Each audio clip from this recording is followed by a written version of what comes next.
शक्तिधरस्वदाम्ना अन्यांश्च हस्तचरणश्रवणत्वगादीन् प्राणान्नमो भगवते पुरुषाय तुभ्यम्। भगवान गोपाल कृष्ण महाराज की जय। आवाज येतोय सगळ्यांना? काही अडचण नाही? नाही सर, व्यवस्थित येतोय. हा, आज आपण या गीता सप्तकातली पहिली गीता विचारात घेणार आहोत. काल आपण गीतेचं नेमकं तत्वज्ञान, गीता ह्या वाङ्मय प्रकाराचा थोडक्यात आराखडा, प्रारूप हे लक्षात घेतलं. आता त्या प्रारूपामध्ये ज्याला पाचवा वेद, तर त्या पंचम वेद असणाऱ्या महाभारतामध्ये येणाऱ्या वेगवेगळ्या गीतांचा हा धावता आढावा जो आपल्याला घ्यायचा आहे, त्यातली पहिली गीता आपण घेतोय. एक अशी शंका, एक असा आक्षेप म्हणा, एक असा प्रश्न म्हणा उपस्थित केला जातो की ही जी गीता आहे ती केवळ अध्यात्म मार्गीयांसाठीच आहे का? व्यवहारी लोकांसाठी तिचा काही उपयोग नाही का? तर खरं तर असं नाहीये. म्हणजे अगदी साधी गोष्ट उपनिषदाच्या परिभाषेतली सांगायची झाली तर हा सगळा गीतेतला मामला म्हणजे एकेन विज्ञातेन सर्व विज्ञातम भवती. ते एक तत्व दृढ समजलं असता, त्याचं आकलन करून घेतलं असता, अन्य काही अज्ञात असं राहत नाही. त्यामुळे हे गीता तत्व एकदा नीट समजलं, नीट आत्मसात झालं की बाकी व्यवहारातली काय, अगदी साध्या साध्या रोजच्या मधल्या अडचणींचे उपाय काय, हे सगळे तिथल्या तिथे उलगडत जातात, मिळत जातात. त्यामुळे ही जितकी परमार्थ मार्गीयांसाठी गीता आहे, अध्यात्म मार्गीयांसाठी जेवढी गीता आहे, तितकीच ती व्यवहारी संसारी लोकांसाठीही उपयुक्त गीता आहे. आपण अनेक आधुनिक काळात वर्ग बघतो, व्यवस्थापन शास्त्र, मॅनेजमेंट. आता त्या मॅनेजमेंटचे धडे सुद्धा गीतेच्या माध्यमातून गिरवले जात आहेत. गीतेमधलं व्यवस्थापन, गीतेमधलं मॅनेजमेंट, मॅनेजमेंट गुरु श्रीकृष्ण, अशा पद्धतीची व्याख्यानं, काही सेमिनार्स अशी आयोजित होत असतात. त्यामुळे गीतेमध्ये केवळ अध्यात्म आहे, गीतेमध्ये केवळ परमार्थ आहे, गीता म्हणजे फक्त म्हातारपणी वाचायचा ग्रंथ, निवृत्त्युत्तर अभ्यासायचा ग्रंथ, हे जे काही ग्रह केलेले आहेत ते फारसे तितकेसे योग्य नाहीत. याच एका अभ्युपगमाचं स्पष्टीकरण आजच्या या गीतेमध्ये केलं जात आहे. आजची गीता ही षड्ज गीता आहे. नाव पुन्हा एकदा मी सांगतो, षड्ज गीता. षड्ज ह्या शब्दाचा अर्थ आपल्याला संगीतामधला षड्ज हा स्वर माहिती असतो.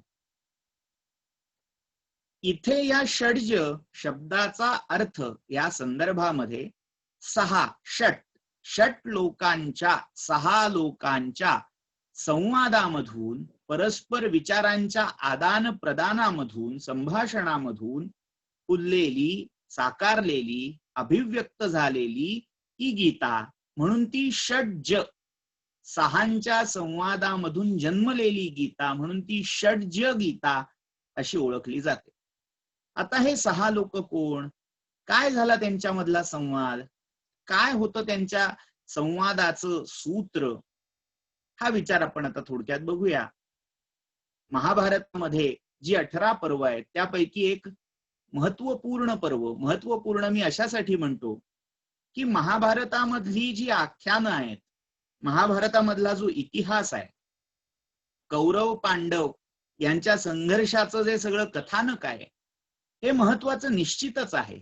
मात्र त्याही पेक्षा महत्वाचं खरं महाभारताचं अंतरंग जे आहे ते महाभारताच्या मध्ये व्यक्त झालेल्या, ग्रथित झालेल्या तत्वज्ञानामध्ये आहे. महाभारताविषयी असं म्हटलं गेलंय, खुद्द महाभारतकारच असं म्हणतात, यदि हास्ति तदन्यत्र यन्ने हास्ति न तत्क्वचित. जे इथे आहे तेच सगळीकडे दिसतंय, जे इथे नाही असं या त्रैलोक्यात देखील नाही. त्यामुळे या एका पालुपदाचा आपण विचार जर केला तर जगातली जवळजवळ सगळी तत्वज्ञान, आज अगदी मार्क्सचा साम्यवाद असेल किंवा अन्य आधुनिक काळामध्ये ज्या वादांची, ज्या विचारधारांची मुळं आहेत, प्राचीन नाहीत असं आपण धरून चाललेलो आहोत, त्या अनेक विचारांची पाळमुळं ही महाभारतामध्ये दिसतात. कदाचित काही नाही धाडसाचं किंवा एक अतिरेकी विधान वाटेल, पण जर कोणी इथे महाभारताचा अंतरंग अभ्यास, अध्ययन केलं, पठण केलं, त्याचं वाचन केलं, मनन केलं, तर या माझ्या वक्तव्यामध्ये, विधानामध्ये किती वास्तविकता आहे हे त्याला जाणवल्याशिवाय राहणार नाही. थोडक्यात महाभारतामध्ये जवळजवळ प्रत्येक विचारधारेला, दर्शनाला, अगदी चार्वाकासारख्या नास्तिक मतावलंबी, नास्तिक संप्रदायाच्या धुरंधराच्या विचारधारेचाही अंतर्भाव या महाभारतामध्ये केला गेलाय, सांगितली गेली. आचरावं, त्याप्रमाणे आचरण करावं का नाही हा प्रश्न ज्याचा त्याचा आहे, ज्याच्या त्याच्या निष्ठेचा, श्रद्धेचा आणि अभिरुचीचाही भाग आहे. त्यामुळे तिथे ते कुठलीही गोष्ट प्रिस्क्राईब करत नाहीत, हे असं असं करा. ते सगळं थोडक्यात जसा आधुनिक काळामधल्या विवाह संस्कारामध्ये वेगवेगळ्या फंक्शन्स मध्ये बुफे लावलेला असतो, तसं महाभारतकारांनी जणू काही या सगळ्या दर्शनांचा, तत्वज्ञानांचा बुफे तुमच्या समोर ठेवलेला आहे. यद रोचते तद ग्राह्यम या धोरणाने ही सगळी दर्शनं तुमच्या समोर मांडलेली आहे. तर अशा सगळ्या दर्शनांचं मूळ जेव्हा आपल्याला महाभारतात सापडतं, तेव्हा या सगळ्या दर्शनांच्या या मुळांचा विचार करत असताना महाभारतातलं सगळ्यात महत्वाचं जे पर्व आहे, सगळ्या दार्शनिक विचारांचा एक ज्याला स्थानक किंवा एक मोठा पुंज आपल्याला अगदी सहजगत्या जे पर्व अभ्यासलं असता हस्तगत होऊ शकतो, ते पर्व म्हणजे शांती पर्व होय. महाभारतामध्ये शांती पर्व, महाभारताचा स्थायी रस शांत रस आहे असं काव्यशास्त्रकार सांगतात. प्रत्येक काव्याचा नवरसांपैकी कोणता ना कोणता तरी एक रस आहे असं मानलं जातं, सांगितलं जातं. त्याप्रमाणे महाभारताचा रस कोणता आहे तर शृंगार, वीर, करुण, अद्भुत, हास्य, बिभत्स, भयानक, रौद्र आणि या सगळ्या 8 रसांनंतर शेवटचा जो 9वा शांत रस आहे, त्या शांतरस प्रधान अशा महाभारतामध्ये आलेल्या ह्या गीता या आपसुकच साधकाला, चिंतन करणाऱ्याला, अनुसंधान करणाऱ्याला शांतीच्या मार्गाकडे नेणाऱ्या ठरतात. तर अशा या शांतरस प्रधान महाभारतामध्ये जे शांती पर्व आहे, म्हणजे बघा प्रधान रस शांतरस, आणि त्या महाभारतामध्ये सुद्धा त्या शांतरसाचं ठाण, शांतरसाचं प्रामुख्याने अधिष्ठान हे ज्या पर्वामध्ये आपल्याला सापडतंय ते हे शांती पर्व. या शांती पर्वामध्ये ही षड्ज गीता आलेली आहे. शांती पर्वाचं साधारण आख्यान असं आहे, म्हणजे त्याच्या मागची पार्श्वभूमी आपण लक्षात घेऊया. खरं तर सगळं महाभारताचं युद्ध संपलंय, खूप नरसंहार झालेला आहे, हानी झालेली आहे. आणि या सगळ्या नरसंहारानंतर जेव्हा युधिष्ठिराचं राज्यारोहण झालं, या राज्यारोहणानंतर युधिष्ठिर आपल्या पितामहाना शांतनव भीष्म यांना भेटण्यासाठी या कुरुक्षेत्रावर पुन्हा आलेला आहे. कुरुक्षेत्रावर शरशय्येवर पडलेले हे साक्षात अष्टवसूंपैकी एक वसूचे, देवहू नावाच्या वसूचे अवतार म्हणा, मानवी शापामुळे मिळालेला मानवी जन्म म्हणा, अशा या भीष्म शांतनवाच्या रूपात हे एक कुरु वृद्ध, कुरूंच्या मधलं सगळ्यात ज्येष्ठ असं व्यक्तिमत्व तिथे शरशय्येवर पडलेलं होतं. त्यांच्या जवळ युधिष्ठिर आला. युधिष्ठिर येताना त्याच्याबरोबर पाचही त्याची चारही भावंड आहेत, भगवान श्रीकृष्ण आहेत, विदुर आहेत, सगळा लवाजमा घेऊन हा भीष्मांच्या दर्शनाला आलाय. आणि त्यावेळी भगवान श्रीकृष्णांच्या आज्ञेने, इच्छेने भीष्मानी युधिष्ठिराला वेगवेगळ्या शास्त्रांचा उपदेश केलेला आहे. याच्यामध्ये राजनीती शास्त्र आहे, अर्थशास्त्र आहे, धर्मशास्त्र आहे. असा मोठा बृहत संवाद भीष्म आणि युधिष्ठिर यांचा झालेला आहे. आपल्याला अनेक स्तोत्र माहिती असतात, उदाहरणार्थ शिवसहस्रनाम, विष्णू सहस्रनाम. ही दोन्ही स्तोत्र या भीष्म युधिष्ठिर संवादामध्ये, शांती पर्वामध्ये किंवा पुढच्या अनुशासन पर्वामध्ये आलेली आहेत. त्यामुळे हे शांती पर्व आणि त्याच्यामधला हा भीष्म युधिष्ठिर संवाद हाही महत्वाचा आहे. लक्षात घ्या, एक प्रकारे ही देखील एक गीता आहे, भीष्म गीता आहे असं म्हणायला हरकत नाही. अख्खं शांती पर्व ही एक गीता झाली, भीष्म आणि युधिष्ठिरांचा संवाद.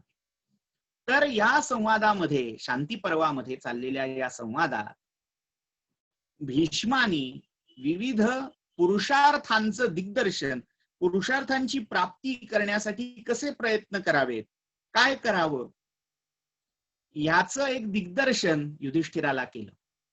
आणि ते सगळं ऐकल्यावर जेव्हा दिवसाच्या अखेरीला हा युधिष्ठिर आपल्या पुन्हा हस्तिनापूरच्या राजधानीमध्ये महालात परत आला, तेव्हा रात्री त्यांच्या गप्पा गोष्टी सुरू झाल्या. या गप्पा गोष्टीमध्ये 6 लोक एकत्र आलेली होती. ही 6 लोक म्हणजे कोण?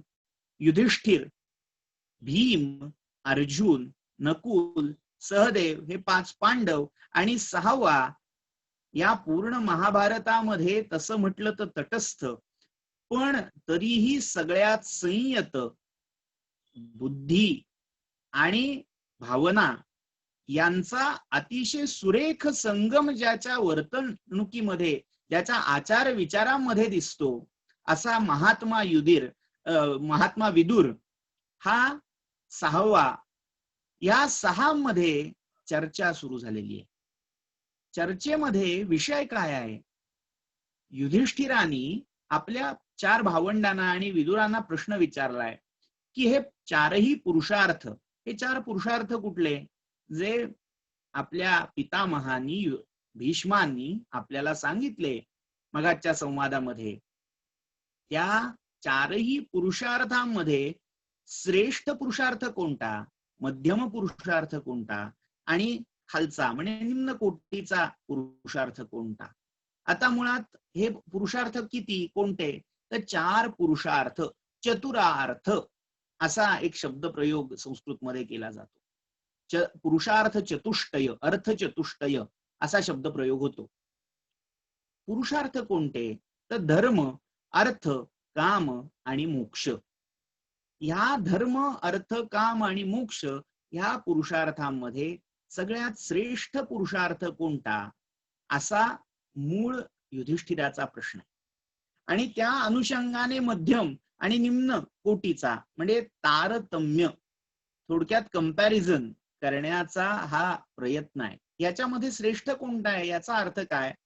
तर कोणत्या पुरुषार्थाचं अर्जन करण्याला अग्रक्रम, आजच्या सुबोध मराठी भाषेमध्ये प्रायोरिटी दिली गेली पाहिजे. अग्रक्रमाने, प्राधान्यक्रमाने कोणत्या पुरुषार्थासाठी प्रयत्न करायला हवेत आणि त्यानंतर कोणता हवा, त्यानंतर कोणता हवा, असा या युधिष्ठिराच्या प्रश्नाचा रोख आहे. आणि हा सगळा रोख, हा सगळा युधिष्ठिराचा प्रश्न लक्षात घेऊन या सभेमध्ये, या संगोष्ठीमध्ये आलेले हे बाकीचे जे 5 जण आहेत ते आपापली मतं मांडतात. सगळ्यात पहिला या सगळ्यांमध्ये जो ज्येष्ठ आहे, म्हणजे भावंडापैकी हा नाही, मात्र त्यांचा सल्लागार, त्यांचा पाठीराखा, वेलविशर अशा भूमिकेत वावरणारा महात्मा विदुर. हा महात्मा विदुर आपलं मत इथे व्यक्त करतोय. मी अगदी पांगत ही गीता इथे बघणार नाहीये. जवळजवळ शांती पर्वामधला एक अख्खा अध्याय हा या षड्ज गीतेचा आहे. याच्यामध्ये एकूण 50 श्लोक आहेत, 50 वर्सेस आहेत. तर ते सगळे श्लोक काही आपल्याला कालमर्यादेमुळे इथे घेता येणं शक्य नाही. मात्र ज्या श्लोकांमध्ये त्या सगळ्या गीतेचं सार आपल्या लक्षात येईल असे काही श्लोक इथे मी त्यांचं पठण करतो आणि त्यांचा एक धावता अर्थाचा अन्वयाचा विचार करून आपण पुढे जायचंय. तर विदुर उवाच, पहिला जो प्रश्न आलाय तो युधिष्ठिराचा प्रश्न आहे. युधिष्ठिराचा प्रश्न असा आहे, कस्मिंश्च आत्मा निधातव्यः त्रिवर्ग विजयाय वै संहृष्टा नैष्ठिकं वाक्यं यथावद वक्तुमर्हत. आता ह्या 4 पुरुषार्थांपैकी नेमका कोणता पुरुषार्थ हा श्रेष्ठ आहे? मन, आपलं चित्त, आपलं अवधान यापैकी नेमक्या कोणत्या पुरुषार्थ मिळवण्यासाठी त्याच्या अर्जनावर लावावं असा प्रश्न आहे. धर्मे चार्थे च कामे च लोकवृत्ती समाहिता तेषां गरीयान कतमो मध्यमः को लघुश्चकः. गरीयान म्हणजे श्रेष्ठ, यांच्यामधला गरीयान कोण, श्रेष्ठ कोण, मोठा कोण. कतमो मध्यमः, मध्यम कोण, आणि लघु म्हणजे निम्न कोटीचा, खालचा कोण. हॅलो, आवाज येत नाहीये का? नाही सर, येतोय आवाज. काही लोकांनी ऑडिओ ऑप्शन सिलेक्ट नाही केलेला आहे, त्यांच्यासाठी मधला हा प्रश्न युधिष्ठिराचा ऐकल्यानंतर विदुरांनी आता बोलायला सुरुवात केली. विदुर काय म्हणतायत त्यातला एक सारांश 2-3 श्लोकात आपण बघूया. धर्मेण एव ऋषयः तीर्णा धर्मे लोकाः प्रतिष्ठिताः धर्मेण देवा ववृधुः धर्मे च अर्थः समाहितः. महात्मा विदुरांनी या 4ही पुरुषार्थांमधला सगळ्यात श्रेष्ठ पुरुषार्थ कुठला याच्यावर निर्वाळा देत असं विधान केलं की धर्म हाच प्रधान पुरुषार्थ आहे. किंबहुना म्हणूनच त्या विदुरांना धर्मात्मा म्हटलं गेलंय. विदुर हे साक्षात धर्मराज. धर्मराज या शब्दाचा प्राथमिक अर्थ हा धर्माचं, विश्वधर्माचं पालन करणारा, रक्षण करणारा असा यमधर्म असा आहे. अमरकोशामध्ये यमधर्माची जी नावं आहेत तर त्याच्यामध्ये धर्मराट किंवा धर्मराज असं त्या यमधर्मांचं नाव, यमधर्म असा जोडप्रयोग केला जातो. ते याच अर्थी. तर त्या यमधर्माचा अवतार या विदुराला मानलेला आहे. आणि युधिष्ठिर हा देखील त्या यमधर्माचा क्षेत्रज पुत्र आहे. क्षेत्रज म्हणण्यापेक्षा अंशज. यमधर्मांनी पांडुराजाच्या क्षेत्राठाई म्हणजे कुंती ठाई आपला अंश, आपलं तेज संक्रांत करून ज्या पुत्राची उत्पत्ती करवली तो पुत्र म्हणजे युधिष्ठिर. त्यामुळे त्यालाही धर्मराज असं म्हटलं जात आहे. मुळात धर्मराज यमधर्म त्याचा साक्षात मांडव्य आणि मांडव्य ऋषींच्या शापाने झालेला मनुज म्हणजे मानुष्य लोकातला अवतार, मर्त्य धर्मा म्हणून झालेला अवतार हा विदुर आहे. आणि त्याचा अंशज पुत्र हा युधिष्ठिर आहे. याच्यावरून काही अन्य मतभेदही आहेत. इरावती कर्व्यांसारख्या विदुषीने याच्यावर विधान असं केलंय की नियोग पद्धतीने कुंतीने युधिष्ठिराची उत्पत्ती केली असावी आणि त्याच्यात विदुराने तो नियोग केला असावा. तो काही आत्ताचा विषय नव्हे, पण दोघही यमधर्माशी संबंधित आहेत हा महत्वाचा मुद्दा. तर यमधर्म आणि त्या यमधर्माच्या स्वरूपामध्ये, तत्वामध्ये सगळ्यात केंद्रवर्ती असणारं धर्मतत्व, ते धर्मतत्व धरूनच विदुरांनी या 4ही पुरुषार्थांमध्ये विधान असं केलंय की या सगळ्यामधला पुरुषार्थांमधला महत्वाचा पुरुषार्थ जर कुठला असेल तर तो धर्म आहे. का? तर त्याचं कारण सांगतात. धर्मेण एव ऋषयः धर्मेणैव ऋषयस्तीर्णा असा संधी आहे. धर्मेण एव ऋषयः तीर्णा. धर्माद्वारेच किंवा धर्माच्याच आलंबनाने, आधाराने हे ऋषी जे आहेत हे ऋषी तीर्ण झाले, तरुण गेले. थोडक्यात आपण मराठीत म्हणतो भवसागर पार करू. हा भवसागर तरुण गेले, हा संसार सागर पार करते झाले. कशाच्या आधारे? तर या धर्माच्या आधारे. धर्मे लोकाः प्रतिष्ठिताः. हे सगळे जे लोक आहेत, हे लोक म्हणजे काय तर त्रैलोक्य, भूर्लोक, भुवरलोक आणि स्वरलोक असे 3 प्रधान लोक आहेत. काही लोक हे सप्तलोक मानतात, काही 14 भुवन मानतात, काही 21 लोक मानतात. ही जी सगळी लोकगणना आहे, म्हणजे जे वेगवेगळे लोक, पीपल, पब्लिक या अर्थी लोक या शब्दाचा अर्थ घ्यायचा इथे गरज नाही. ही जी म्हणजे हा पृथ्वी लोक, त्याच्यावरचा अंतरिक्ष लोक, त्याच्यावर स्वर्ग लोक. आता स्वर्ग लोकामध्येही अष्टदिक्पाल वेगवेगळे आहेत. त्या सगळ्या अष्टदिक्पालांच्या वर हा प्रजापतींचा लोक, प्रजापती लोकांच्या वर जो कुठला आहे तो सप्तर्षींचा लोक, आणि सप्तर्षींच्याही लोकांवर ब्रह्मदेवाचा सत्यलोक, अशी ही लोकांची रचना उतरंड शास्त्रामध्ये सांगितलेली आहे. पुन्हा या पृथ्वी लोकाच्या खाली पाताल लोक सांगितला, मग तल, अतल, वितल अशी 7 पाताल, सप्तपाताल सांगितली. तर हे सगळे जे लोक आहेत, हे सगळे लोक धर्मानेच धारण केले जातात. ह्या सगळ्यांचा आधार धर्म आहे. कालच एकाने शंका विचारली होती, धर्म याचा अर्थ काय? तर व्यासांनीच स्वतः महाभारतामध्येच अन्यत्र या धर्माचं लक्षण केलेलं आहे. धारणा धर्ममित्याहुः धर्मो धारयते प्रजा यस्या धारण संयुक्तः स धर्म इति निश्चयः, अशी धर्माची व्याख्या वेदव्यासांनी केली. यस्या धारण संयुक्तः, ज्याच्यामध्ये ह्या विश्वाची, लोकांची, जीवांची, मनुष्यांची धारणा होते, या सगळ्यांना जो धारण करतो तो धर्म आहे. त्यामुळे ही जी धर्म धारणा आहे ही सगळ्यात महत्वाची आहे. जर धारणाच होऊ शकली नाही, एक साधी गोष्ट इथे आपण लक्षात घेऊया. धर्म याचा अर्थ आत्ता तात्पुरता असं म्हणतोय मी, कर्तव्य असा धरून चालूया. प्रत्येकाने जर आपापलं निहित कर्तव्य, विहित कर्तव्य केलं नाही तर या विश्वाचा पसारा चालू शकेल का? एक साधी गोष्ट घ्या, सूर्य आपला धर्म पाळतो. म्हणजे काय, तो रोज नियमित वेळी उगवतो, मावळतो. त्याने जर आपला हा उगवण्या मावळण्याचा धर्म जोडला, आज मी मावळणारच नाही असं म्हटलं तर काय होईल? तर सूर्याने धर्म सोडला, त्यामुळे या विश्वाचा नाश व्हायला वेळ लागणार नाही, सगळी पृथ्वी जळून खाक होईल. तर थोडक्यात काय, तर प्रत्येक जण, प्रत्येक व्यक्ती, प्रत्येक व्यष्टी आणि पर्यायाने समष्टी ही त्या धर्माचं पालन करते, जाणते अजाणतेपणी करते.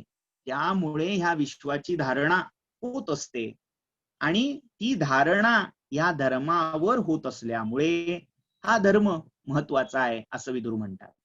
धर्मे लोकाः प्रतिष्ठिताः धर्मेण देवा ववृधुः धर्मे च अर्थाः समाहिताः. धर्माने देव ववृधुः, देव हे धर्माद्वारे वर्धमान झाले, वाढले. देवांचा महिमा, देवांचं महात्म्य जे वाढलं हे धर्माच्या आचरणाने वाढलेलं आहे. म्हणजे किंबहुना देव देखील त्यांच्या धर्माचं पालन करत असतात. जर एखाद्या देवाने त्यांच्या, म्हणजे त्याला नेमून दिलेल्या धर्माचं उल्लंघन केलं तर त्या देवांनाही शासन होतं. आपण पुराणामध्ये अनेक आख्यायिका ऐकलेल्या असतील. इंद्राने जेव्हा त्याचा धर्म सोडला तेव्हा त्यालाही पदभ्रष्ट व्हायची वेळ आली. इंद्रपद त्यालाही सोडायला लागलं. त्यालाही तप, यज्ञ इत्यादींचा आश्रय करायला लागला, आणि जो धर्म त्याच्याकडून तो त्या धर्मापासून च्युत झाला होता, स्खलित झाला होता, त्या धर्माचं उपासन करून, त्या धर्माची पुन्हा प्राप्ती करून त्याला पुन्हा आपल्या पदावर आरूढ होता आलं. असे अनेक कथाभाग पुराणात येतात. त्यामुळे देवांचीही वृद्धी, देवांचंही महात्म्य जे वाढलेलं आहे हे या धर्मामुळेच वाढलेलं आहे. यज्ञेन यज्ञम यजंत देवाः तानि धर्माणि प्रथमानि आसन. यज्ञाद्वारे त्या यज्ञपुरुषाचं यजन देवानी केलं, आणि ते यजन म्हणजेच ते आदी कालिक धर्म ठरले, प्राथमिक धर्म ठरले. त्यामुळे देवही त्या धर्माचंच पालन करत असतात. वैदिक वाङ्मयामध्ये ऋत या शब्दाने जे काही सांगितलेलं आहे ते मूळ धर्माचं प्राचीन रूप आहे असं म्हणायला हरकत. या विश्वाचे नियम सूर्याचं उगवणं मावळणं आभासी का असेना, पण ते त्याची गती, सूर्याची परिभ्रमण परिवलनाची गती, पावसाचं ऋतू म्हणजे जलचक्र म्हणा, ऋतुचक्र म्हणा, हे सगळं माणूस जरी त्याचे धर्म पाळत नसला तरी बाकी सगळी प्रकृती, सगळा निसर्ग हे त्याचे त्याचे धर्म पाळत असतो. किंबहुना आपण असं म्हणतो काही वेळेला विनोदाने की प्रकृतीने आपला धर्म सोडला, प्रकृतीचा कोप झाला, पण तिचं कोपणं हा देखील तिच्या धर्माचाच एक भाग असतो. त्यामुळे ह्या धर्माद्वारे सगळे लोक धारण केले जातात. देवांचं महात्म्य वाढतं ते देखील धर्मानेच. आणि धर्मेच अर्थः समाहितः, आणि धर्मामध्येच अर्थ हा निहित असतो. त्यामुळे धर्म श्रेष्ठ आहे. तस्मात् धर्मप्रधानेन यत् भवितव्यं यतात्मना तथाच सर्वभूतेषु वर्तितव्यं यथात्मनि, असं थोडक्यात तात्पर्य इथे महात्मा विदुर आपल्याला सांगतात. धर्मप्रधानेन भवितव्यं यतात्मना, आत्मना यतता, ज्याने स्वतःला संयत केलंय, नियत केलेलं आहे, म्हणजे नियमामध्ये संयमामध्ये बांधून टाकलेला आहे, जो अनियंत्रित वागत नाही, उच्छृंखल वागत नाही, अनिर्बंध राहत नाही, तो यतात्मा आहे, तो नियतात्मा आहे. अशा नियतात्म्याने धर्मप्रधान असायला हवं. धर्म याच पुरुषार्थाला प्राधान्य, प्रायोरिटी ही दिली गेली पाहिजे त्याच्याकडून, असं विधान महात्मा विदुर इथे करतात. सर्व भूतेषु वर्तितव्यम यथा आत्मनी, जसा स्वतःशी व्यवहार ठेवावा, म्हणजे थोडक्यात जे स्वतःला हवंय ते आधी लोकांना द्यावं. ज्याची अपेक्षा आपण करतोय ती अपेक्षा आपण दुसऱ्याच्या बाबतीत करण्यापूर्वी आपण ती अपेक्षा दुसऱ्याच्या अन्याच्या बाबतीत पूर्ण केली आहे का? म्हणजे दुसऱ्याला म्हणायचं खरं बोल, पण हे म्हणत असताना, बोलत असताना स्वतः मात्र खोटं बोलायचं. तर असं नव्हे. सर्व भूतेषु यथात्मनि वर्तितव्यम, जसं स्वतःला अपेक्षित आहे तसं वर्तन दुसऱ्याशी आपण ठेवावं. हा सगळा विदुरांच्या वक्तव्याचा एक तात्पर्यार्थ किंवा गोषवारा इथे सांगितला. आता पुढचा वक्ता बोलायला सुरुवात करतोय. हा पुढचा जो वक्ता आहे तो मध्यम पांडव आहे. मध्यम पांडव याचा अर्थ इथे संस्कृत वाङ्मयामध्ये एक गल्लत होते. मध्यम पांडव या शब्दाचा अर्थ अर्जुन असा आहे, आणि मध्यम कौंतेय या शब्दाचा अर्थ भीम असा आहे. पांडव म्हटल्यावर कुंती आणि माद्रीचे मिळून, माद्रीचे 2 आणि कुंतीचे 3 असे मिळून 5 पांडव होतात. मात्र कौंतेय म्हटल्यावर युधिष्ठिर, भीम आणि अर्जुन असे 3 होतात. त्यामुळे अगदी त्याचं उदाहरण इथे उद्धृत करतो. भासाचं जे नाटकचक्र आहे, 13 नाटकं आहेत भासकवीची, तर त्यामधलं जे मध्यम व्यायोग नावाचं नाटक आहे त्याच्यामध्ये मध्यम या शब्दाने अभिप्रेत असणारा पांडव हा भीम सांगितलेला आहे, मात्र तो मध्यम कौंतेय आहे. त्यामुळे इथे दुसरा वक्ता हा मध्यम पांडव म्हणजे अर्जुन आहे. काय म्हणतो हा? मध्यम उवाच असा पाठ आहे, म्हणून मी मध्यम हा शब्द अर्थात चिकित्सित आवृत्तीमध्ये मध्यम उवाच असं नाहीये, तिथे सरळ अर्जुन उवाच असाच मंत्र असाच उल्लेख सापडतो. तर अर्जुन काय म्हणतोय ह्याच्यावर?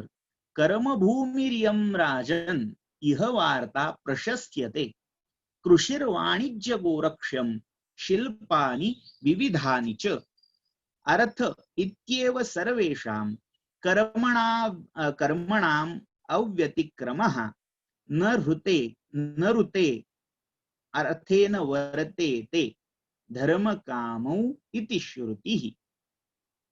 आता इथे दुसरा जो पुरुषार्थ आहे, आपण क्रम पाहिला धर्म, अर्थ, काम आणि मोक्ष, याच्यामधला जो दुसरा पुरुषार्थ आहे त्याचं प्राधान्य हा मध्यम पांडव सांगतोय.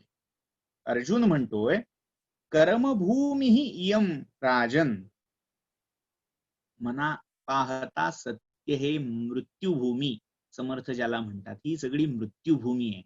पण ह्या मृत्यूभूमीमध्ये सगळ्यात महत्वाचं जर तत्व काय असेल तर ते कर्म आहे. म्हणून त्या मृत्यूभूमीलाच कर्मभूमी असंही म्हटलं जातं. इहलोक ही मृत्यूभूमीही आहे आणि ती कर्मभूमीही आहे. तर ही हा लोक ही कर्मभूमी आहे. कर्मभूमिरियम राजन, ही कर्मभूमी आहे. आणि ह्या लोकी ह्या भूमीवर इह वार्ता प्रशस्त्यते. वार्ता, वार्ता या शब्दाचा आपल्याला परिचित असणारा किंवा वापरला ज्या अर्थी जातो तो अर्थ म्हणजे बातमी, न्यूज असा होत असला तरीही मूळच्या संस्कृत वाङ्मयामध्ये वार्ता हा शब्द अर्थशास्त्र, इकॉनॉमिक्स या अर्थी वापरलेला आहे.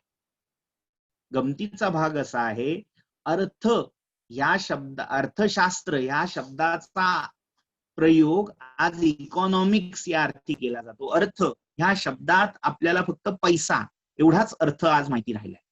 मात्र संस्कृत वाङ्मयामध्ये इकॉनॉमिक्स या शब्दाला अगदी तुल्यबळ प्रतिशब्द असा द्यायचा झाला तर तो अर्थशास्त्र हा नाहीये, तर तिथे वार्ताशास्त्र असा शब्दमूळ आहे.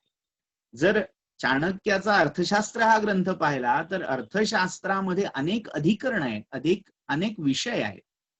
तर त्या विषयामध्ये अनेक छोटे छोटी प्रकरण, उपप्रकरण आलेली आहेत. त्याच्यामध्ये राजनीती आहे, राजधर्म आहे, पुन्हा परराष्ट्र धोरण आहे, मंत्र म्हणजे थोडक्यात मंत्रणा जिथे केली जाते, निर्णय घेतले जातात त्या मंत्रणेविषयी आहे.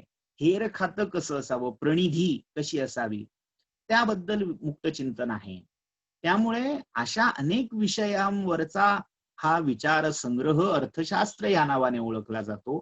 त्यामुळे अर्थशास्त्र ह्या शब्दातून केवळ पैशाच्या संबंधी असणारं शास्त्र संस्कृतमध्ये अभिप्रेत नाही. केवळ पैसा म्हणजे धनार्जन, वित्तार्जन या अर्थी या विषयी बोलणार सांगणार शास्त्र हे वार्ताशास्त्र किंवा वृत्तीशास्त्र म्हणून संस्कृतमध्ये सांगितलं गेलं. वृत्ती याचा अर्थ जीविका, उदरनिर्वाहाचं साधन, आणि त्या वृत्तीचं शास्त्र म्हणून वार्ताशास्त्र असं सांगितलं गेलं. तर ही वार्ता या लोकी प्रशस्यते, प्रशस्त आहे, सगळ्यात श्रेष्ठ आहे. मग त्या वार्ताशास्त्रामध्ये काय, वृत्तीशास्त्रामध्ये काय काय येतं? कृषी, शेती, वाणिज्य, व्यापार, ट्रेडिंग, गोरक्षम, पशुपालन, शिल्प, आणि शिल्प याचा आज घेतला जाणारा अर्थ केवळ मूर्ती घडवणे, मंदिरं घडवणे असा होत असला तरी शिल्प याचा अर्थ कला, वेगवेगळ्या कला आणि त्या कलांवर उदरनिर्वाह चालणारी कलोपजीवक म्हणजे गायन असेल, नाटक असेल किंवा ह्या सगळ्या हस्तकला असतील, हस्तोद्योग असतील, तर त्या सगळ्यांना शिल्प ह्या शब्दामध्ये त्यांनी संग्रहित केलेलं आहे. विविधानिच अर्थ इत्येव सर्वेषां कर्मणाम. तर या कर्मभूमी असणाऱ्या लोकी वार्ताशास्त्र हे प्रधान आहे. ह्या वार्ताशास्त्राच्या सगळ्या विस्तारामध्ये, कर्मामध्ये सगळ्यात महत्वाची जर काही गोष्ट असेल तर ते तत्व म्हणजे अर्थ हे तत्व आहे. अर्थ इत्येव सर्वेषां कर्मणाम अव्यतिक्रमः. म्हणजे त्या कोणत्याही कर्माचा अव्यतिक्रम व्हायचा असेल, कोणत्याही कर्माचं उल्लंघन किंवा नाश किंवा त्याचा व्यतिरेक होऊ द्यायचा नसेल तर अर्थ हा त्यांचा अव्यतिकर म्हणजे पूरक, साधक म्हणून स्वीकारला गेला पाहिजे. तर हा अर्थ सगळ्या कर्माच्या मर्यादांचं पालन करण्यासाठी, मर्यादांचं रक्षण, मर्यादांचं परिपूर्ण करण्यासाठी, मर्यादा कुठल्या कर्माच्या, धर्माच्या ह्या ज्या मर्यादा आहेत त्यांचं परिपालन, परिपूर्ण करण्यासाठी आवश्यक आहे. त्यामुळे ह्या सगळ्यामध्ये अर्थ हाच प्रधान पुरुषार्थ आहे. बघा, लक्षात घ्या, पुरुषार्थ या शब्दामध्येही अर्थ म्हणजे 4 पुरुषार्थापैकी एक पुरुषार्थ अर्थ आहे, पण पुरुषार्थ या शब्दाचा शेवटचा शब्द अर्थ हाय. पुरुष अर्थ, अर्थ अर्थ धातू आहे, ज्याची प्रार्थना, प्रार्थना या शब्दात अर्थ आहे. तर म्हणजे जे काही ज्याची इच्छा करावी, कामना करावी, प्रार्थना करावी, ज्याची इप्सा करावी, त्या सगळ्याला अर्थ हा शब्द वापरलाय. म्हणजे अर्थार्थी, अर्थार्थी म्हणजे काय, काहीतरी परतफेड, काहीतरी मिळवायची इच्छा आहे, तो अर्थार्थी आहे. आता आपण गणपती स्तोत्र नारद पुराणातलं सगळ्यांच्या कदाचित परिपाठात असतं, तर त्याच्या फलश्रुतीमध्ये हा अर्थशब्द बऱ्याच ठिकाणी दिसतो आपल्याला. विद्यार्थी प्राप्नुयात विद्याम, अर्थार्थी चार्थमाप्नुयात, कामान वाप्नुयात कामी, प्रजार्थी चाप्नुयात प्रजाम. म्हणजे प्रजार्थी, ज्याला प्रजेची, संततीची इच्छा आहे, तो प्रजार्थी आहे. मोक्षार्थी प्राप्नुयात गतिम, तो मोक्षार्थी जो असेल तो गती, सद्गतीला प्राप्त होईल. म्हणजे इच्छा हा शब्द अर्थ, इच्छित हा या अर्थी इथे अर्थ हा शब्द वापरलेला आहे. त्यामुळे त्या इच्छेचं पूर्ण करणार जे काही तत्व आहे, जो घटक आहे, तो अर्थ हा तत्व, अर्थ हे तत्व आहे. त्यामुळे या अर्थ पुरुषार्थाची महती हा अर्जुन इथे व्यक्त करतोय.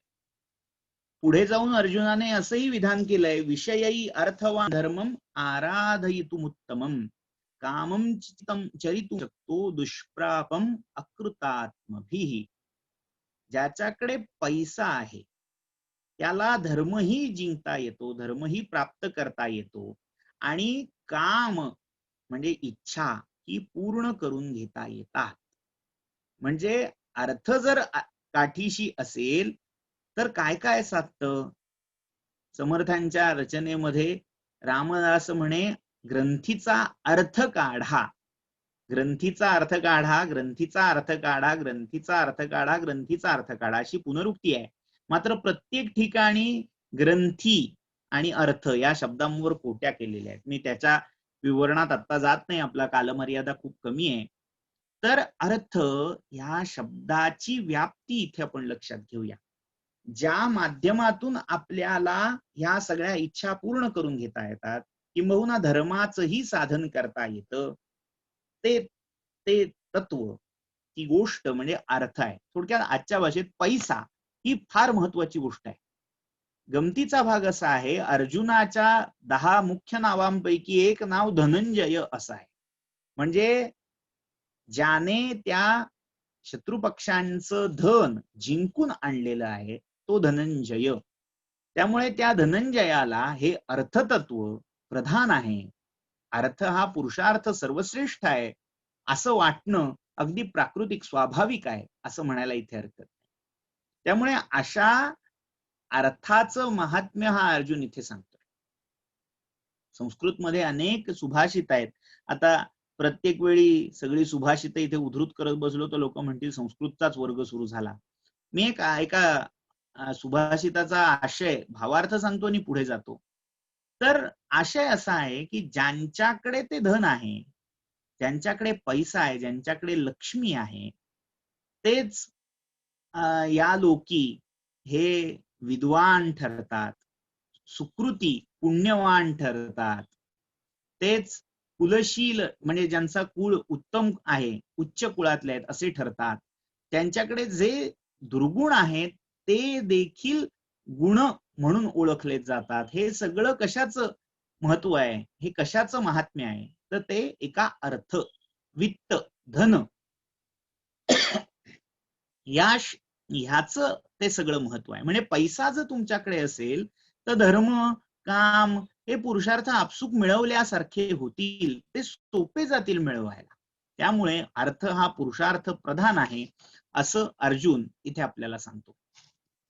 तो म्हणतो, अर्थस्य अवयवौ एतौ धर्म कामौ इति श्रुतीही.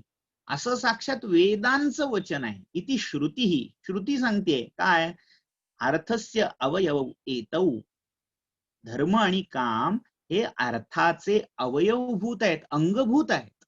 म्हणजे अर्थ हा प्रधान आहे आणि धर्म आणि काम हे अंगभूत, त्याचे अवयव, त्याचे अंश आहेत. अर्थ असेल तर धर्मही साधता येतो. एक आपण साधा विचार करूया. आपल्याला धर्म करायचा आहे म्हणजे काय? पूर्वी म्हणायचे धर्म करा हो. धर्म करा म्हणजे काय? दान करा.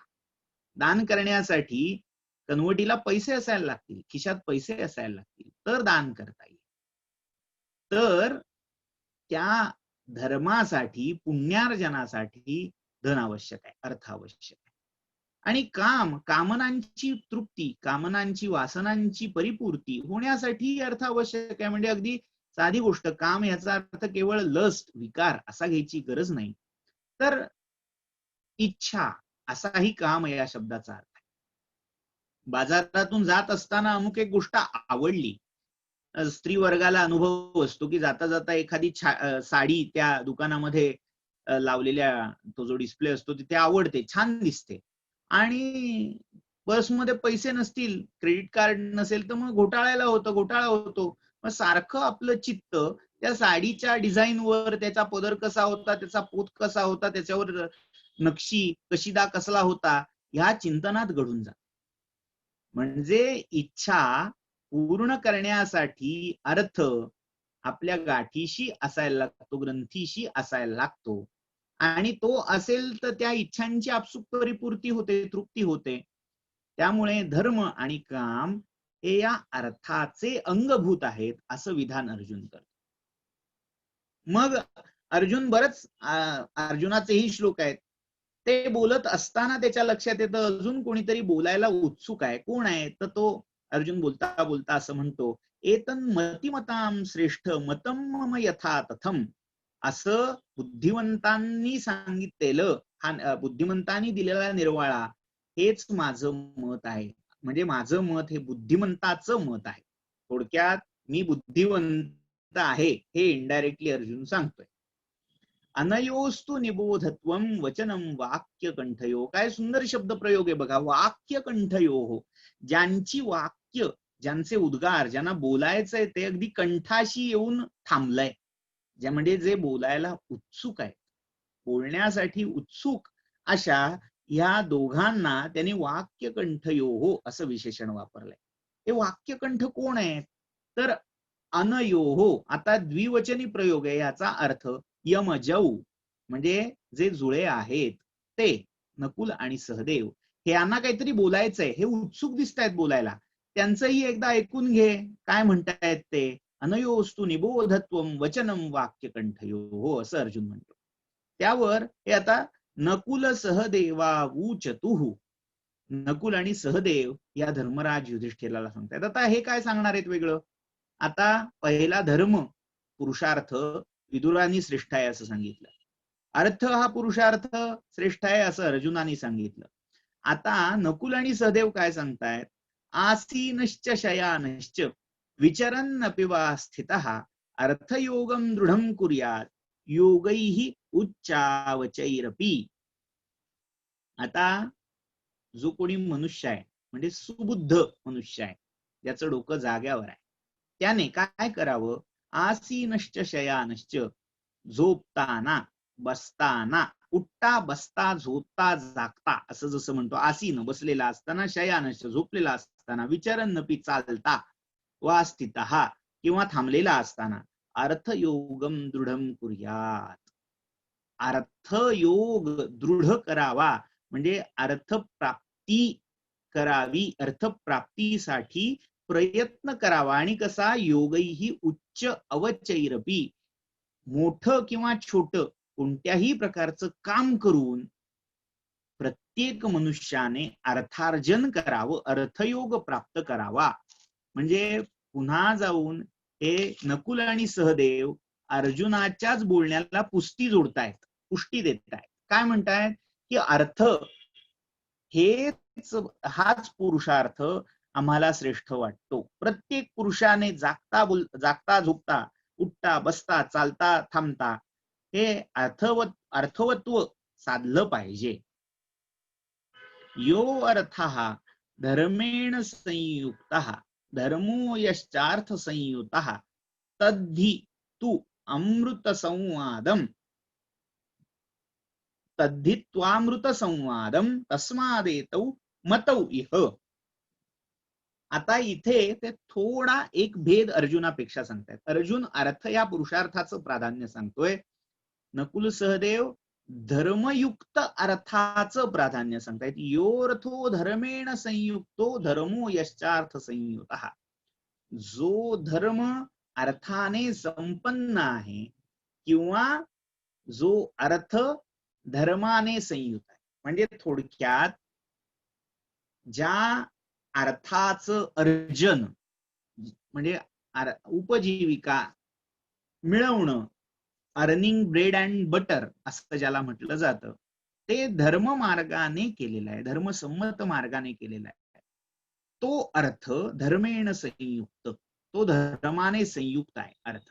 आणि धर्मो यश्चार्थ संयुतः, आणि जे धर्म कार्य धर्मकर्म अर्थाच्या म्हणजे पैशाच्या आधारे त्याच्या मदतीने केलं गेलेलं आहे, तद्धि त्वामृत संवादम, तद्धि तद ही तेच, त्वा अमृत संवादम, त्वा म्हणजे तुझ्यासाठी अमृतमय आहे, अमृता समान आहे. संवाद याचा इथे अर्थ समकक्ष, तुल्य, अमृत तुल्य आहे. चहा नव्हे पुण्यातला, कारण अमृततुल्य म्हटल्यावर बरेच जणांना चहा आठवेल. इथे अमृत संवादम असं विशेषण या धर्मयुक्त अर्थाला किंवा अर्थयुक्त धर्माला या नकुल सहदेवानी दिलेला आहे.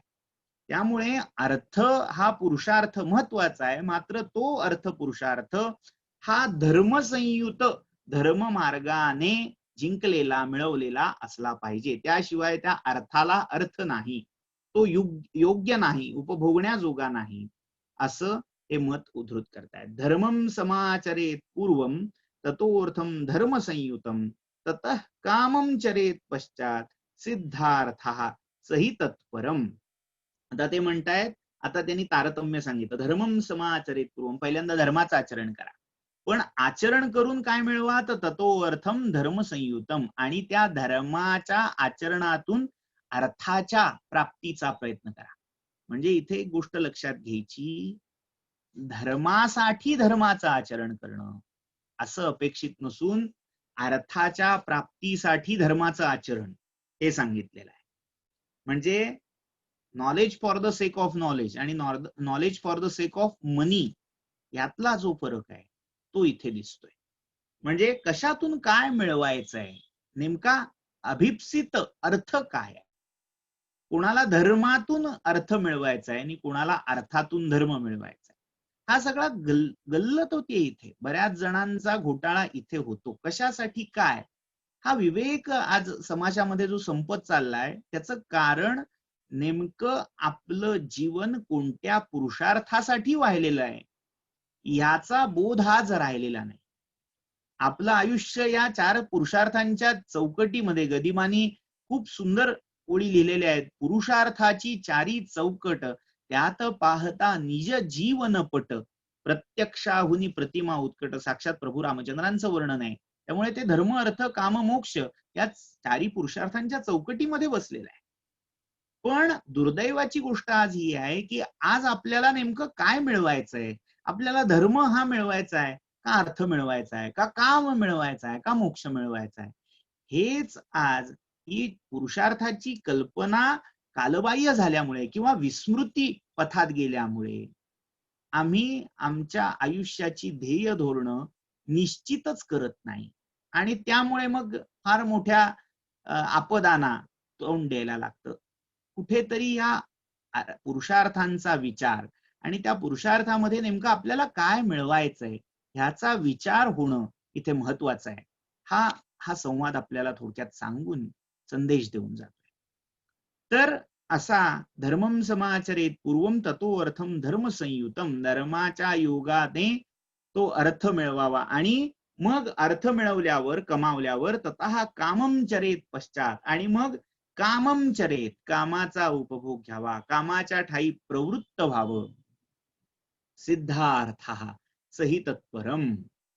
आणि असा जो या क्रमाने ते अर्जन जो करेल तो सिद्धार्थ होतो, कृतकृत्य होतो, कृतार्थ होतो, असं हे नकुल सहदेव सांगतायत.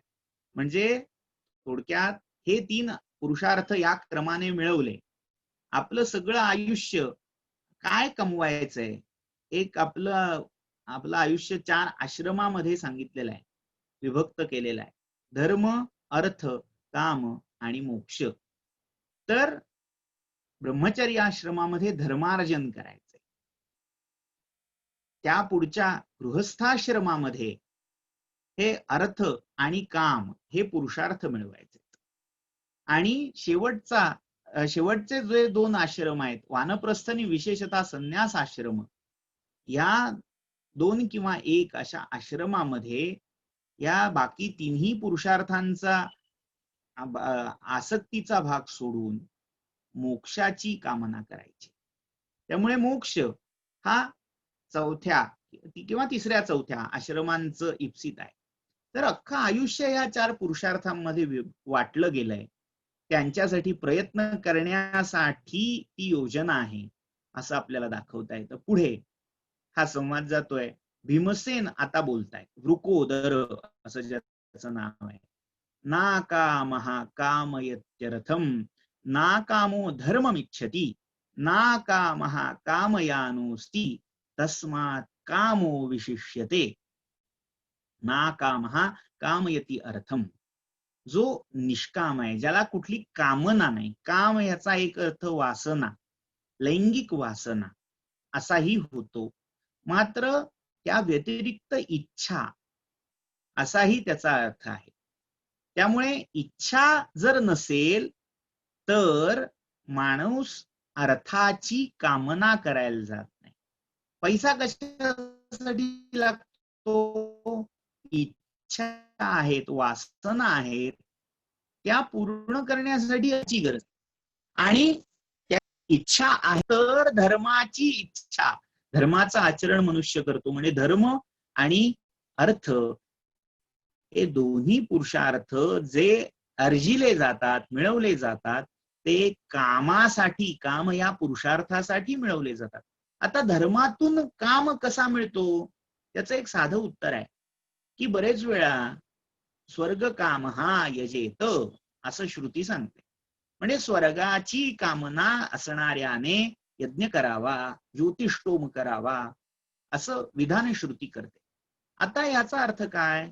स्वर्गाची कामना, स्वर्गाची इच्छा आहे. म्हणजे स्वर्गाची इच्छा हे त्या यज्ञरूपी धर्माचं आचरण करायला प्रचोदक तत्व ठरलं. ती इच्छा आहे म्हणून तर तुम्ही यज्ञ करायला प्रवृत्त झालात. समजा मला स्वर्ग कमवायची इच्छाच नाही. चार्वाकांचं उदाहरण घेऊया. चार्वाकांनी स्वर्ग मानलाच नाही. मग स्वर्गच जर नसेल तर त्याला मिळवण्यासाठी मेल्यानंतर स्वर्गात जावं ह्यासाठी कोण मनुष्य आयुष्यामध्ये धर्म करेल, पुण्यकर्म करेल? त्यामुळे धर्मकर्म करण्यामागे सुद्धा, धर्म या पुरुषार्थामागे सुद्धा काम, इच्छा हा पुरुषार्थच प्रधान आहे असं हा भीमसेन इथे सांगून जातो. ना कामः कामयानोस्ति. कामना, इच्छा या पण कामना असतात म्हणून इच्छा, म्हणजे इच्छा या इच्छेसाठी असतात. म्हणजे काम या पुरुषार्थामागे सुद्धा काम हाच स्वतंत्र पुरुषार्थ आहे. किंबहुना मोक्षार्थी असाही असेल तर त्याला मोक्ष काम, हा मोक्षाची कामना करणं, इथेही म्हणजे मोक्षार्थी जरी धरला तरीही इथे मोक्षाची इच्छा आहे. इच्छा आहे म्हणजे काम आहे. काम आहे याचा अर्थ मोक्षापेक्षाही काम हा पुरुषार्थ, इच्छा हा पुरुषार्थ त्याला मोठा वाटतोय. तस्मात् कामो विशिष्यते. त्यामुळे काम हा पुरुषार्थच सर्वश्रेष्ठ आहे असं भीमसेन सांगतोय. कामेन युक्ता ऋषयः. वैदुरांनी सांगितलं की ऋषी तीर्ण झाले म्हणजे या भवसागरातून पार गेले. कशामुळे? धर्मामुळे. देवांचं महात्म्य धर्मामुळे, सगळं धर्मामुळे. तर तीच सगळी मंडळी या कामामुळे कृतार्थ आहेत असं भीमसेन सांगतात. कामेन युक्ता ऋषयः तपस्येव समाहिता. ऋषी मुनी तुमचं महात्म्य सांगतात, ऋषी मुनी मोठे आहेत, असे तसे तुम्ही सांगत असाल, पण हे ऋषी तप का बरं करतात? तर त्यांच्या ज्या मनातल्या इच्छा आहेत त्या पूर्ण करण्यासाठीच तर ऋषी तप करतात. तपस्येव समाहिता पलाश फलमूलादा वायुभक्षा सुसंयुता. पलाश फल मूल काय खाऊन राहतात?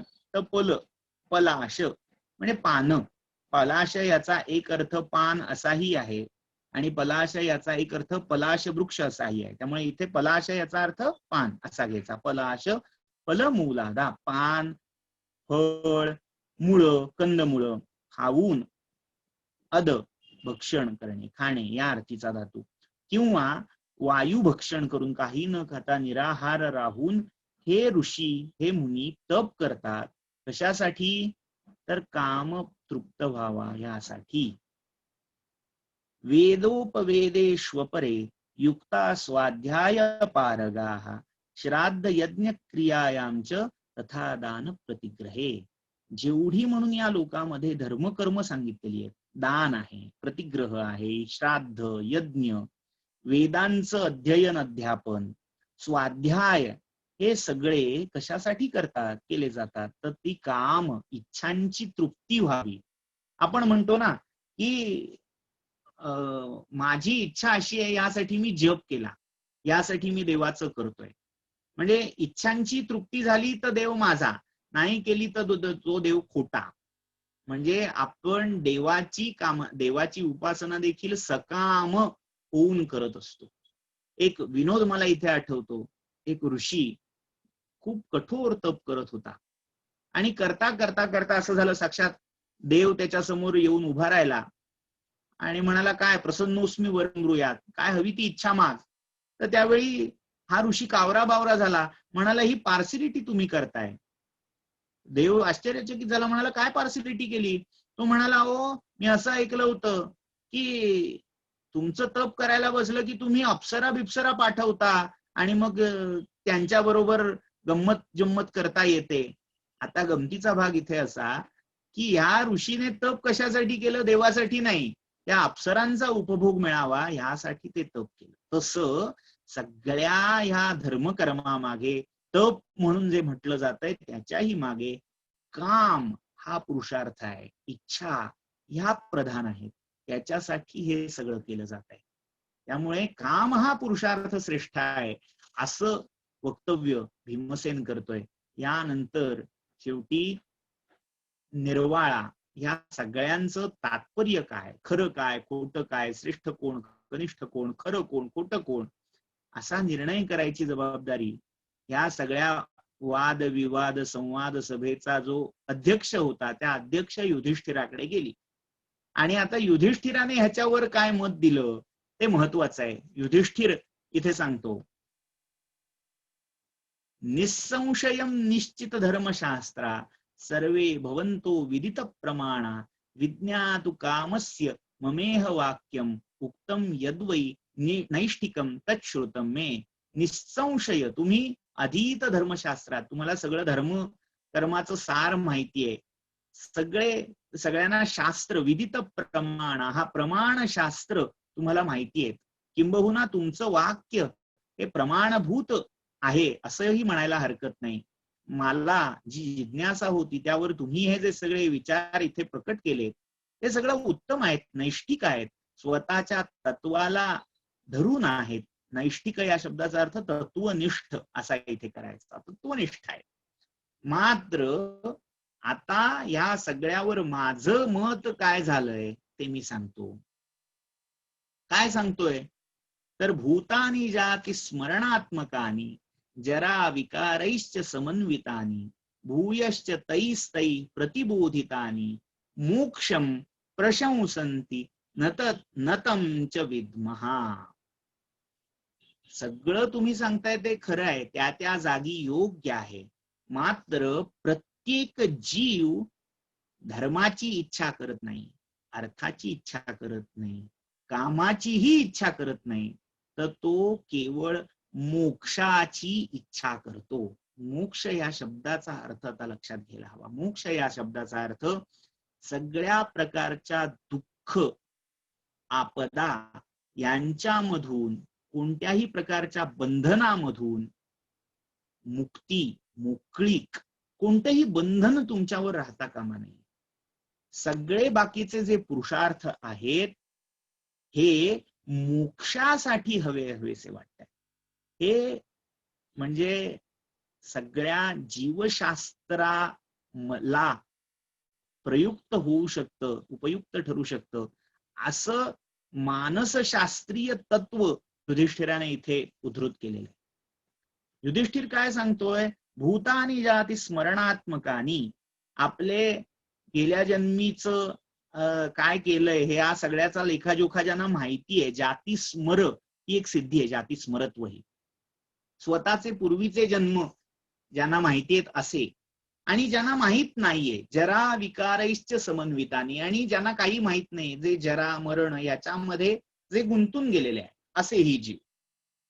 भूयश्च तैस्तै प्रतिबोधितानी, भूयः पुन्हा पुन्हा ज्ञानी लोकांकडून ज्यांना बोध केला गेलाय, जाग केलं गेलंय, किंवा ज्यांना जाग केलं गेलेलं नाहीये अशा सगळ्यांना मोक्षच हवा असतो.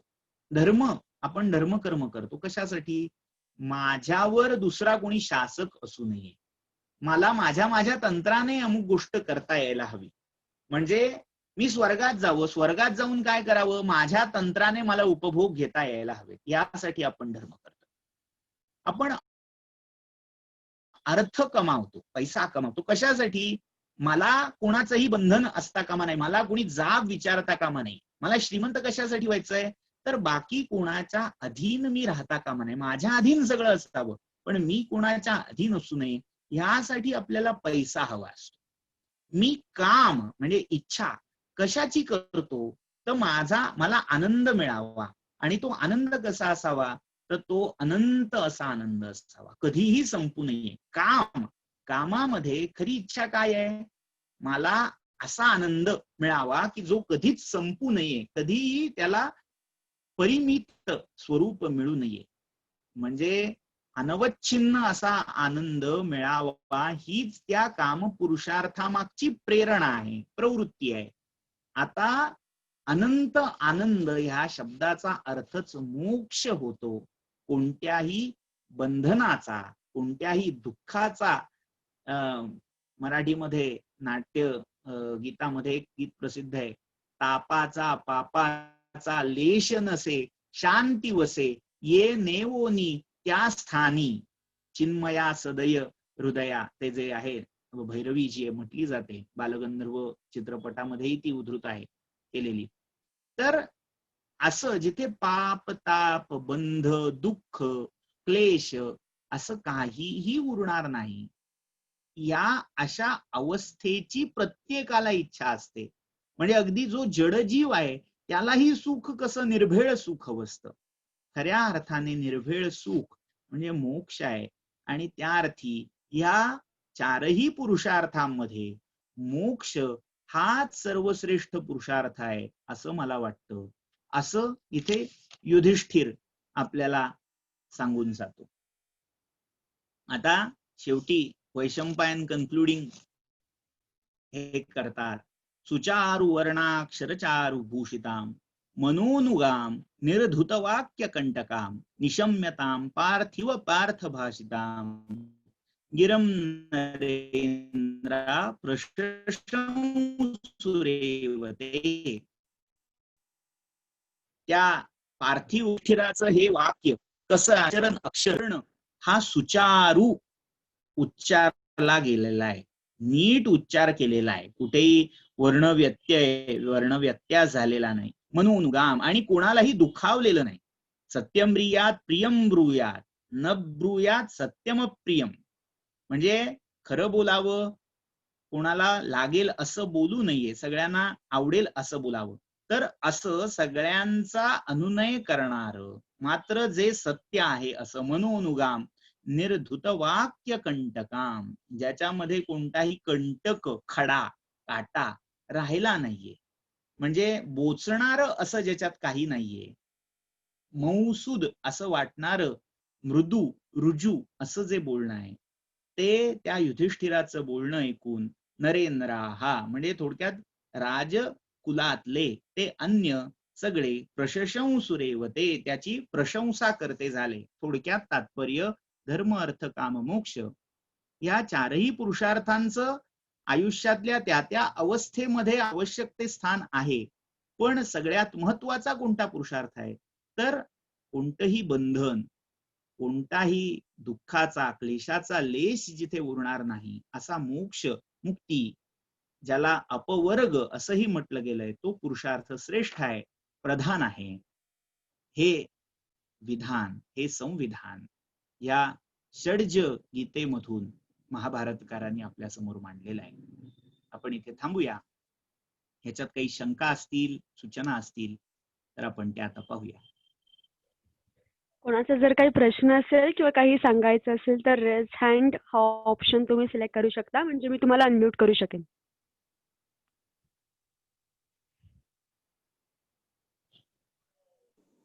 येस शोभनाजी. हा नमस्कार. मला एक विचारायचं म्हणजे कालच्या लेक्चर आणि आजच्या लेक्चर संबंधी की कालच्या लेक्चरमध्ये आपण सांगितलं होतं की 4 मोक्ष आणि 5वा मोक्ष असं काही, आणि तो कोणता? 4 मोक्ष 5 मोक्ष असं मी काय सांगितलं होतं काल? असं काही मग चुकलं असेल माझं. नाही, माझ्याही मी विसरू शकतो काय बोललो ते.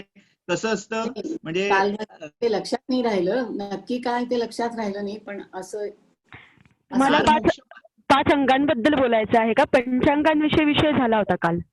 हा नाही, पंचांग नाही. हो, तो पंचांग विषय झाला होता आणि तो समजला. असो, मग माझी चूक असेल. धन्यवाद. 4 मोक्ष जर असे म्हणजे प्रश्न कालचा नसला तरी उत्तर मी आता देऊन टाकतो. मोक्ष किंवा मुक्तीच्या 4 प्रकार सगुणोपासनेमध्ये मानले जातात.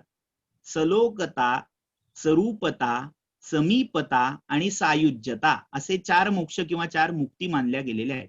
आणि त्यामध्ये भागवतकारांनी अजून एक 5वी मुक्ती सार्ष्टिता अशी सांगितलेली आहे. तर ह्या 4 किंवा 5 मुक्ती आहेत. त्या मी काल काही सांगितल्या नव्हत्या किंवा आजही याच्यात काही तसा संबंध आलेला नाही, पण तुम्ही प्रश्न विचारला त्यासाठी मी सांगून टाकलं. सार्ष्टिका का 5वं? सार्ष्टिता, सा पुढे रफार खाली ष्टी ता. ओके, धन्यवाद. येस साई शंकरजी, तुम्ही प्रश्न विचारू शकता. हॅलो, आवाज येतोय ना? हो येतोय. प्रश्न विचारण्यापेक्षा मला एक गोष्ट सांगायची होती. एक सहज आठवण आली. सरांनी अतिशय आज छान एकदम TYBL असताना मनुस्मृतीतील राजधर्म आणि महाभारतातील राजधर्म या दोन्ही विषयांमध्ये साम्य याच्यावर प्रकल्प करण्याचा योग आला आणि त्या निमित्तानं राजधर्म प्रकरण, आपद्धर्म प्रकरण आणि शांती पर्व हे वाचावं लागलं. एक गोष्ट लक्षात आली माझ्या की आधी शंकराचार्यांपासून आता 20व्या शतकामध्ये भारतीय संघराज्य तयार होईपर्यंत देव आणि देश धर्म रक्षणासाठी ज्या काही चळवळी झाल्या, भक्ती मुवमेंट असेल किंवा स्वातंत्र्यासाठी जे काही लढा झाला, त्या सगळ्यांवरती जर कुठला प्रभाव असेल तर महाभारताचा प्रभाव आहे असं म्हणावंसं वाटतंय. हे मला मांडायचं आहे. निश्चितच. म्हणजे आधी शंकराचार्यांपासून ज्ञानेश्वरांपर्यंत, तिथून छत्रपती शिवाजी महाराज, समर्थ रामदास आहे, तुकाराम, आणि नंतर जे काही आपले सावरकर वगैरे जी काही मंडळी आहेत, हेच मला मांडायचं होतं. हो हो हो, अगदी योग्य आहे.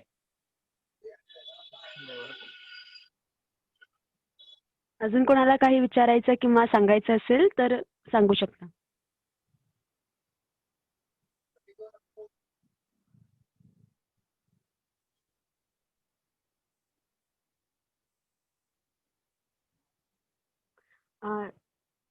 परत एक प्रश्न. शोभना देवधर मॅडम काहीतरी हात वर करताय. मला प्रश्न नाही विचारायचा आहे, मला सांगायचं की ह्या इतक्या कठीण गोष्टी तुम्ही छान सोप्या करून सांगितल्या आहेत म्हणून त्या आमच्यापर्यंत व्यवस्थित पोहोचल्या. नाही तर संस्कृत शिकणंही आम्हाला नाही आणि कळणंही नाही. त्यामुळे आपले धन्यवाद. धन्यवाद.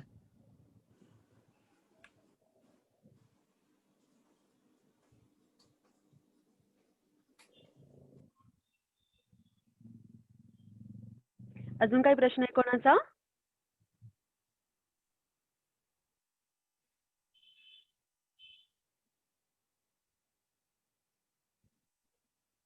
नाहीये असं दिसतंय. चालेल.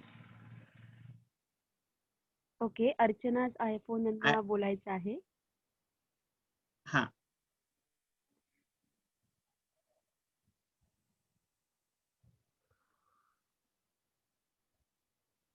येस अर्चनाजी, तुम्ही बोलू शकता.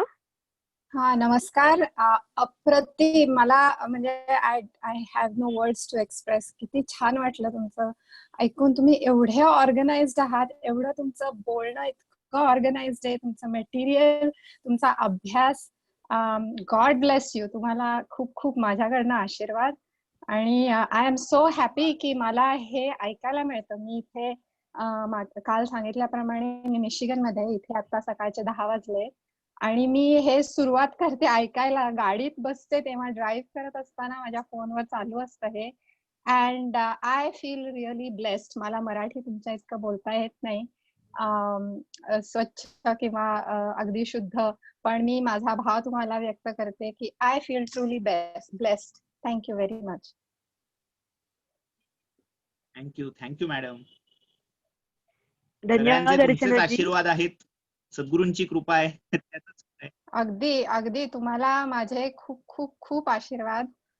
तुम्ही माझ्यापेक्षा लहान दिसता. सो नक्कीच. खूपच मला आवडलं. आम्ही इथे जस्ट एक सेकंदात सांगते तुम्हाला की आम्ही इथे डिट्रॉइट मध्ये मी आहे, तर इथे एक देवदत्त कुलकर्णी म्हणून आहेत, तर आम्ही दर आठवड्याला अशीच स्काईप वरती ज्ञानेश्वरी वाचतो आणि ते ज्ञानेश्वरी वर बोलतात. वा, तर सध्या आमचा 12वा अध्याय चालू आहे. आम्ही 2005 मध्ये ज्ञानेश्वरी वाचण्याचा उपक्रम सुरू केला त्यावेळेस. तर आता जवळजवळ 15 वर्ष झाली. 15 वर्ष झाली आहेत आणि आता आम्ही 12व्या अध्यायावर आलेलो आहोत. तर हा विषय, ह्या विषयाकडे मला अगदी एका वर्षातच खूप आवड आणि गोडी निर्माण झाली आणि म्हणून आम्ही आता हे करतोय. मी बाकीच्यांचा जास्ती वेळ घेत नाही, पण अगेन तुम्हाला खूप खूप शुभेच्छा आणि असेच करत राहा तुमचं हे व्याख्यान आणि अशीच मला पण ऐकण्याची संधी मिळो अशी मी देवाशी प्रार्थना करते. थँक्यू. नक्की नक्की. सर, एक आपल्याला प्रश्न आलाय कमेंट्स मध्ये राजश्री भिडे यांचा, आपण विदुर नीतीबद्दल पण बोलणार आहोत का? नाही नाही, विदुर नीती हा बहुतांश राजनीती शास्त्रातला भाग आहे.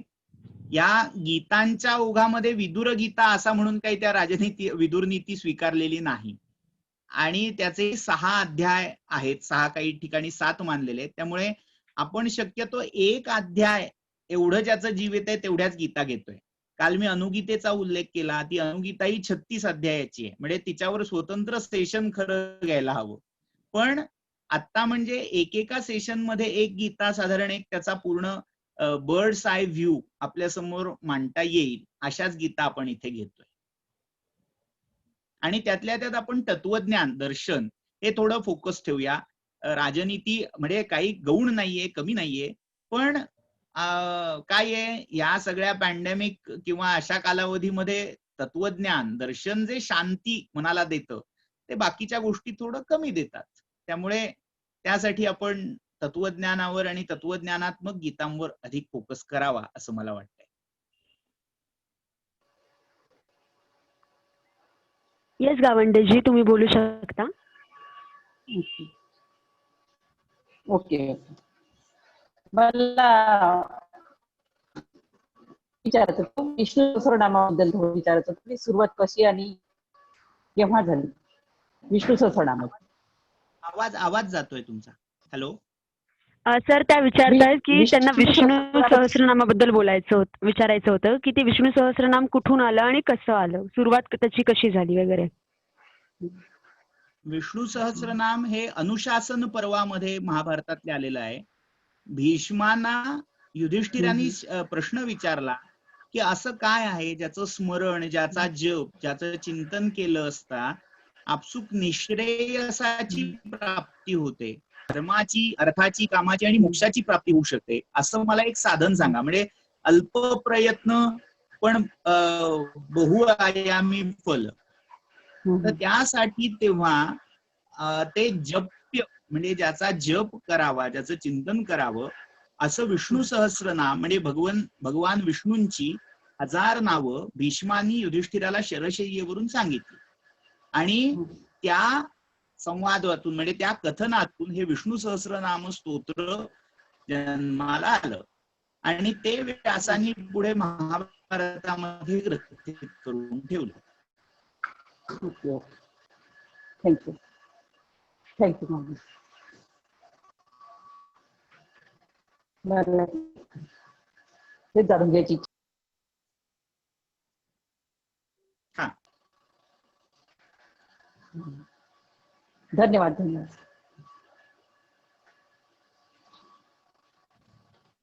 अजून कोणाला काही प्रश्न आहे?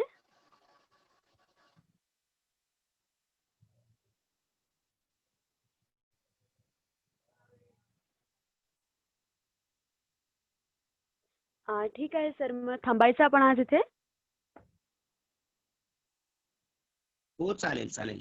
समस्त श्रोतृवर्गाचे आयोजक मंडळाचे म्हणजे प्रोलिफिक लँग्वेज सोल्युशन्स, अन्वीक्षा संस्कृत विभाग, हमप्राठा महाविद्यालय आणि शंकराचार्य मठ पुणे या सगळ्या आयोजक संस्थांचा मी आभारी आहे. धन्यवाद. पुढच्या बुधवारी भेटूया. पुढच्या बुधवारची जी गीता आहे ती पिंगला गीता अशी आहे. एक थोडी वेगळ्या पठडीतली गीता आहे. आपण पुढच्या बुधवारी त्याचा विचार करूया. तोपर्यंत जय जय रघुवीर समर्थ. धन्यवाद.